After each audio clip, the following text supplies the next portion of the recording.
En 2023, j'ai commencé à sous-louer un petit chalet après que certaines tensions avec mon père m'avaient poussé à quitter la maison. La personne qui louait initialement l'endroit traversait une période difficile et devait partir. Alors, j'ai repris le contrat. Par simplicité, je l'appellerai mon propriétaire.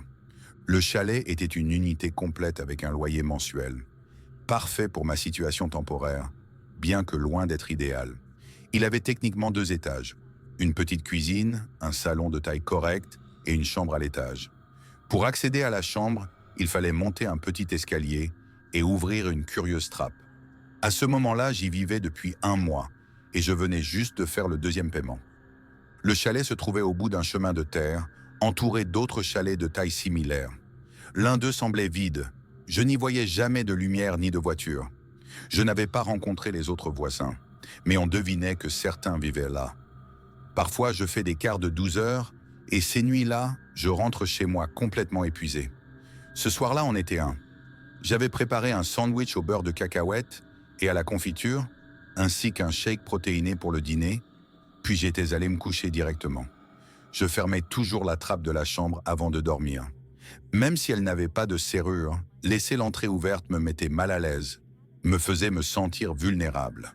Alors que j'étais au lit en train de regarder la télé, j'ai soudain entendu une voix venant d'en bas dire « Qui est là-haut ?» Mon cœur a failli s'arrêter. Je me suis redressé d'un coup. La voix semblait provenir de l'intérieur de la maison, mais ça aurait aussi pu être de l'extérieur. J'ai pris la télécommande et éteint la télé, puis je me suis approché de la petite fenêtre ronde au-dessus du lit. Je ne voyais personne dehors, mais il faisait nuit noire. J'ai appelé « Qui est là ?» Mais je n'ai eu aucune réponse. Ce silence inquiétant m'a poussé à sortir du lit. J'ai mis la main sur la poignée de la trappe, je l'ai soulevée et j'ai jeté un coup d'œil dans l'escalier. J'ai même appelé le nom de mon père, me demandant s'il était passé. Rien. Hésitant, je suis descendu lentement, terrifié. J'ai allumé la première lumière que j'ai trouvée. Le salon s'est éclairé, mais comme je le craignais, il n'y avait personne. Pensant encore que cela venait peut-être de dehors, j'ai allumé la lumière du porche et regardé par les fenêtres de devant. Personne. Déconcerté et mal à l'aise, j'ai éteint les lumières et je suis remonté, refermant la trappe derrière moi. Désormais complètement réveillé, j'ai rallumé la télé. Moins de 5 minutes plus tard, j'ai entendu des coups violents contre la trappe de la chambre, brutaux et furieux, comme si quelqu'un voulait m'effrayer. C'est à ce moment-là que j'ai compris, quelqu'un était dans la maison. J'ai laissé la télé allumée, mais je suis resté totalement immobile, paralysé par la peur. Le plus terrifiant, la trappe n'avait pas de serrure. N'importe qui en bas aurait pu simplement l'ouvrir. Je suis resté silencieux pendant 20 minutes, et quand j'ai enfin trouvé le courage de bouger, j'ai tendu la main pour prendre mon téléphone. Mais il n'était pas sur la table de nuit. Je n'arrivais pas à le trouver. Peut-être l'avais-je laissé en bas. J'ouvris prudemment la trappe et regardai dans l'escalier. La lumière vacillante de la télévision éclairait à peine la cage d'escalier, juste assez pour voir une partie du salon. Je descendis sur la pointe des pieds et au lieu d'allumer les lumières, je courus pieds nus dehors par la porte arrière, droit vers la maison d'un voisin, celle où je savais que quelqu'un vivait. Les lumières étaient allumées. Je frappais à la porte encore et encore jusqu'à ce que je voie quelqu'un à la fenêtre à côté qui me regardait. Je n'avais aucune idée de depuis combien de temps il était là. Je criais à travers la vitre, expliquant que j'étais son voisin et que j'avais besoin d'un téléphone pour appeler la police. Il m'avait entendu, c'était sûr, mais il ne répondit pas. Il se contenta de me fixer, c'était troublant et dérangeant. Je reculai lentement, me rendant compte que quelque chose clochait. Je regardai autour de moi et ne vis aucune autre lumière allumée dans les maisons voisines. Une pensée inquiétante me traversa l'esprit. Et si ce type était impliqué d'une manière ou d'une autre? Je retournai au chalet et, étrangement, la porte arrière était fermée, exactement comme je l'avais laissée. Je la verrouillai derrière moi, allumai toutes les lumières de la maison et commençai à chercher à la fois mon téléphone et l'intrus. Finalement, je me souvins de vérifier dans la voiture. Et en effet, j'avais laissé mon téléphone dans la console centrale. Je retournai à l'intérieur. La télévision était toujours allumée à l'étage. Je montai les escaliers et, en arrivant à la chambre, je me figeai. Un homme était assis sur mon lit, en train de regarder la télé. Je criai. Il tourna lentement la tête pour me regarder, et je n'attendis pas d'en voir plus. Je dévalai les escaliers et sortis en courant. Puis j'appelai le 911 depuis ma voiture verrouillée. Pendant que j'étais au téléphone, je vis quelqu'un marcher le long de la lisière de mon jardin, se dirigeant vers la forêt. Je le signalai immédiatement à l'opérateur. Quand la police arriva, un des agents fouilla le chalet et la chambre à l'étage, après que je lui eus raconté ce que j'avais vu. Puis il me demanda si j'avais un autre endroit où passer la nuit. Je rassemblai quelques affaires essentielles, mis mon orgueil de côté et retournai dormir chez mon père. Le lendemain, je revins au chalet, y passai une dernière nuit, puis je fis mes bagages pour de bon. Heureusement, le propriétaire accepta de me rembourser une partie du loyer. Il me demanda à quoi ressemblait l'homme que j'avais vu, mais une fois que je le lui eus décrit, il ne posa plus aucune question, ce qui me sembla suspect. Il y avait quelque chose qui clochait dans toute cette histoire, entre le voisin qui me fixait en silence, le départ soudain du propriétaire, et le fait que quelqu'un était réellement entré dans le chalet. Peut-être que tout est lié, ou peut-être que je dramatise. Maintenant, revenons à quelque chose qui s'est passé des années plus tôt, en 2013, un mardi soir vers 23 heures. Je rentrais chez moi à pied après le travail. Ma voiture était au garage, donc depuis quelques jours, je faisais les 5 km de trajet à pied. En général, cela me prenait un peu moins d'une heure, donc j'étais toujours chez moi avant minuit. J'habite une petite ville tranquille dans le sud de l'Indiana, et après 22 heures, il est rare de croiser du trafic. Les seuls véhicules que l'on voit parfois sont des camions en route vers Indianapolis. J'étais à environ 1 kilomètre de chez moi quand j'ai tourné sur un chemin de terre qui mène à ma maison, caché dans une zone boisée. Dès que j'ai pris le virage, j'ai commencé à entendre un moteur au loin. Il se rapprochait, mais très lentement. En me retournant vers la route d'où je venais, j'ai vu une camionnette avancer au pas, sans phares allumés. Au début, je n'y ai pas prêté trop attention. Il y a un vendeur de voitures bon marché en ville qui vend des véhicules d'occasion avec des problèmes, comme des phares cassés, donc je me suis dit que c'était juste un tas de ferraille. J'ai continué à marcher. La camionnette a poursuivi sa route lentement sur la voie principale, mais soudain j'ai entendu le moteur rugir. Elle a brusquement accéléré, cette fois avec les phares allumés. J'ai eu peur, mais je n'étais pas encore vraiment inquiète, jusqu'à ce qu'elle se rapproche du virage où je marchais. À environ 150 mètres du tournant, la camionnette a de nouveau éteint ses phares et ralenti. Là, j'ai commencé à être vraiment mal à l'aise. Je ne voulais pas avoir l'air paniqué, alors j'ai juste accéléré le pas. Je regardais sans cesse derrière moi et, comme je le craignais, j'ai vu que la camionnette avait tourné sur le chemin de terre. Elle n'était plus qu'à environ 150 mètres de moi. J'ai encore accéléré, essayant de garder mon calme. Finalement, je n'ai pas pu me retenir. Je me suis retourné. Et ce que j'ai vu m'a glacé le sang. La camionnette était arrêtée et les portes du conducteur et du passager étaient grandes ouvertes. C'est tout.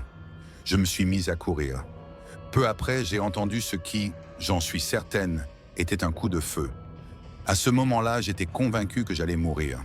Je me suis enfoncée dans les bois tout proches et caché derrière un gros rocher. Essayant de rester silencieuse, j'ai entendu une voix masculine. On aurait dit un homme d'âge moyen, dire « Je crois qu'elle est allée dans les bois ». Puis avec horreur, j'ai entendu ce qui semblait être la voix de 3 jeunes filles, et l'une d'elles a dit « D'accord, monsieur, je vais voir ». C'est à ce moment-là que ma peur de mourir s'est transformée en quelque chose de bien pire. J'ai commencé à craindre qu'il ne fasse partie d'un groupe dérangé. J'ai mis ma main sur ma bouche pour ne faire aucun bruit, quand j'ai entendu l'homme dire « Celle qui la trouve ne doit pas boire le sang ce soir ». Ma tête s'est mise à tourner. Était-ce une sorte de secte? Ces filles avaient-elles été enlevées? Est-ce que j'allais devenir une victime de quoi que ce soit que ce soit? Je suis resté caché derrière ce rocher pendant ce qui m'a semblé une éternité, sursautant au moindre bruit. Puis, enfin, j'ai entendu des sirènes. J'ai attendu encore un peu, par sécurité, et quand j'ai regardé dehors, j'ai vu les lumières rouges et bleues clignoter juste à la lisière de la forêt. Je me suis précipité dehors en courant, criant à l'aide. La police est arrivée jusqu'à moi, et à ma grande surprise, l'un des agents m'a demandé « Madame, vous êtes au courant du corps ?» J'étais stupéfaite. « Quel corps ?» ai-je demandé. Et puis je l'ai vu. Devant leur voiture, il y avait une jeune femme, nue, éventrée, couverte de sang. C'est la chose la plus horrible que j'ai jamais vue. La camionnette avait disparu. J'ai raconté aux agents tout ce que j'ai pu. La camionnette, l'homme, les filles, les choses inquiétantes qu'ils avaient dites. Ils m'ont promis qu'ils enquêteraient et gentiment, ils m'ont raccompagné chez moi. Cette nuit-là, toujours incapable de dormir, j'ai regardé par la fenêtre et il était là.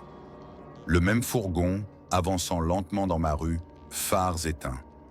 Cette fois, j'ai eu le réflexe de noter la plaque d'immatriculation. J'ai immédiatement appelé la police, leur ai donné le numéro et j'ai attendu. Quand ils sont arrivés, le fourgon avait disparu depuis un bon moment. Mais ce qu'ils m'ont dit ensuite me hante encore. Ils ont dit que la plaque était enregistrée dans le Dakota du Sud.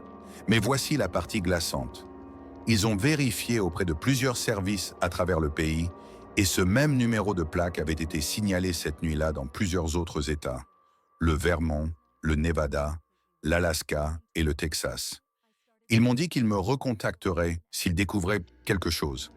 Je n'ai jamais reçu d'appel. Je n'ai jamais vraiment cru au paranormal, donc ma meilleure hypothèse, c'est qu'il s'agissait d'une sorte de secte utilisant de fausses plaques pour exécuter ses plans tordus à travers le pays. Je ne saurai probablement jamais toute la vérité. Depuis, j'ai quitté l'Indiana. Maintenant, dès que quelque chose me paraît étrange, je n'attends pas, j'agis immédiatement. Ma femme et moi menons une vie normale en banlieue, avec des emplois ordinaires et des voisins tout aussi ordinaires. Mais je n'oublierai jamais cette nuit, et je me demanderai toujours ce qui s'est réellement passé. La police est partie, et je n'ai plus jamais eu de nouvelles. Je ne crois pas vraiment au paranormal, donc ma théorie reste la même. Une secte utilisant de fausses plaques pour mener des activités inquiétantes à travers le pays.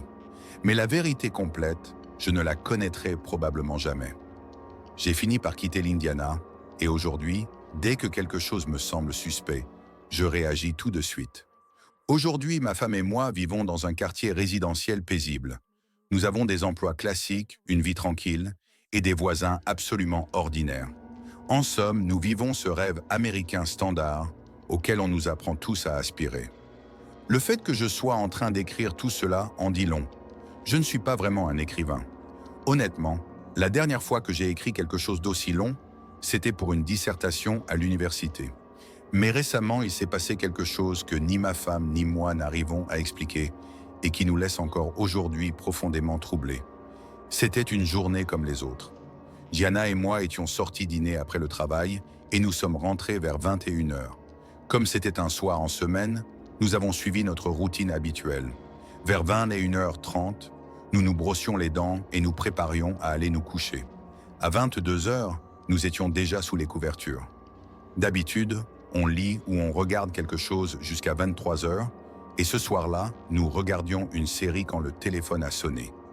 Gianna m'a immédiatement dit de ne pas répondre. Il était tard, et tout appel à cette heure-là ne présageait probablement rien de bon.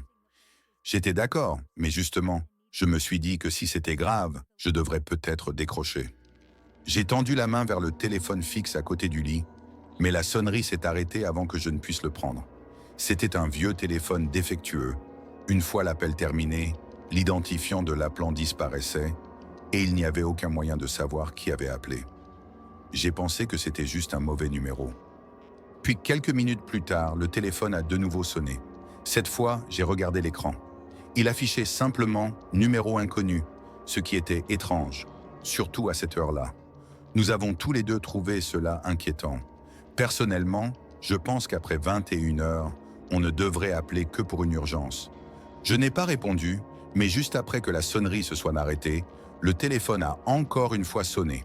À ce stade, cela semblait vraiment important, peut-être une urgence familiale. Alors j'ai décroché sans hésiter. C'était mon voisin, Al.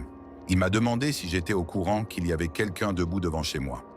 J'étais pris de court et je lui ai demandé de quoi il parlait.